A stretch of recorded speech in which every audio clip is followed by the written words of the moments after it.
can breathe, I can think. If I can think, I can win. That's the way, boy. Come on. Hola Daniel, how are you? ¿Cómo estás? I'm wonderful, thank you very much. It's great to be here in Miami Oh, for the first time. It's great to have you here. Thank you. And about this movie, because I know I was thinking everybody was talking about how nice are you in person. Oh, really? Yes. Oh, no. We've been talking about you good. behind the scenes. Oh, really? My mum will be very proud. She'll be very happy. We are so happy to have you here. And I know that you did a big sacrifice, 3 years Yeah. training for this. That's right. For this movie. But I wanted to know what moved you first about it. You wanted the challenge, or you wanted to look something different? What was it for you? Oh, when I first read the script, it was going to push me and challenge me in every area of my craft and tool set. But the first thing initially was the relationships. So it was the family, it was the husband and wife dynamic. It was being, I'm a father myself. My son was probably only 2 or 3 years old when I first got this script. He's 6.5 now. But the fatherhood story, the family story, and the family unit fighting for sort of, it was that family against the world. And I loved that, and it really resonated with me. And then some fractured relationships with Russell's character, my old coach, with my brother. But then the physical side was the biggest physical challenge I've ever had in my career. And so to do all of those things simultaneously, and thankfully we had a couple of years to train because the movie was on again, off again.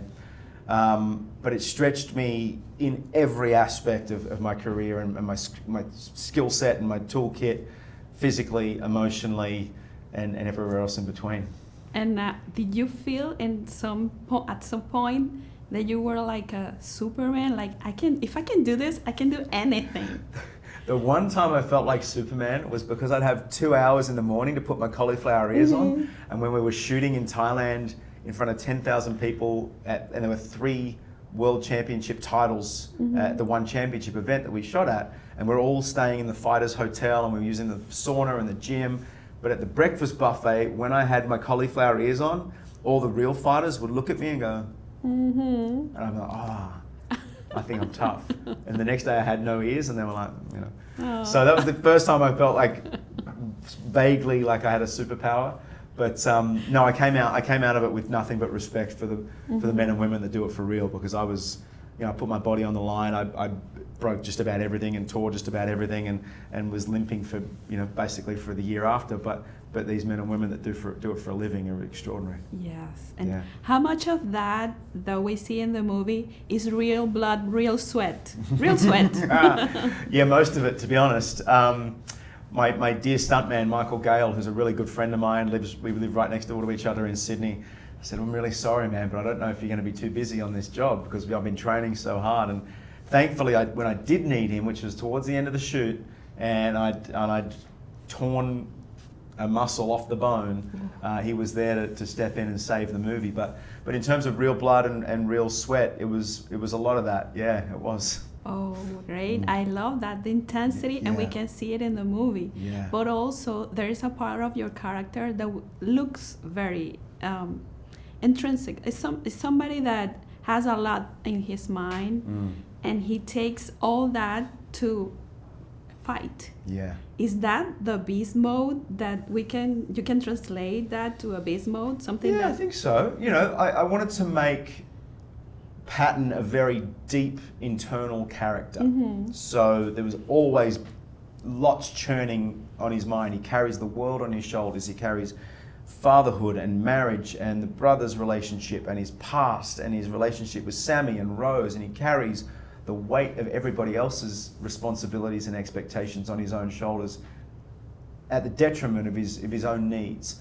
And so the beast in him was about finally allowing himself to fight for himself and put his needs first, knowing that he had to be who he was at his core to be able to provide for everybody else. And I think that's something that probably resonated with me a lot. I'm the oldest of 3 kids. I have brothers and sisters, and I have aging parents, and that kind of responsibility aspect was something that I took personally. But Patton's got a deep a deep well of stuff going on underneath. And it was probably one of the first real performances in my career where I just really made a decision just to let the camera come to me. Mm-hmm. Sometimes I've been guilty of pushing too hard or trying to show too much or whatnot. On this occasion, it was the complete opposite. It's like, if you want to come and see it, you got to come to me.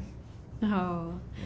that's very amazing. I love that you find that in your work. Yeah. Not everybody has that luck.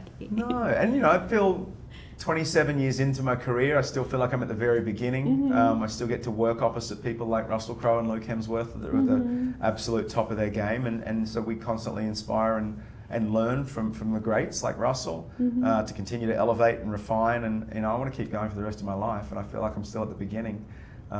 It's an exciting time. Yes. This is my last question. Yeah. What was the biggest piece of advice the biggest lesson that you get from all this experience?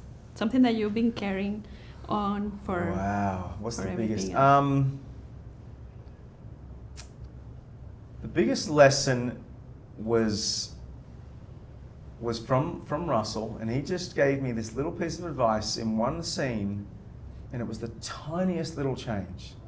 Just try this. And it was like this key that unlocked this whole other world. And What was it? it was just about internalization, it was about stillness, it was about breath, it was about where you're choosing to hold tension in your body, you know, and you know, Russell relates to a camera he works with a camera unlike any, you know, very few actors that I've ever worked with. He's extraordinary in his relationship to the camera and understanding of the camera craft. But I realized that there's a whole level of bandwidth that exists where people like Russell work and live, and I got a little glimpse into that bandwidth with him, and it's pretty extraordinary. Oh. Now I just want to go and live there. Yes, that's beautiful. Yeah. Thank you. Thank you so much. You're wonderful. Que ver con MaVi Gangi.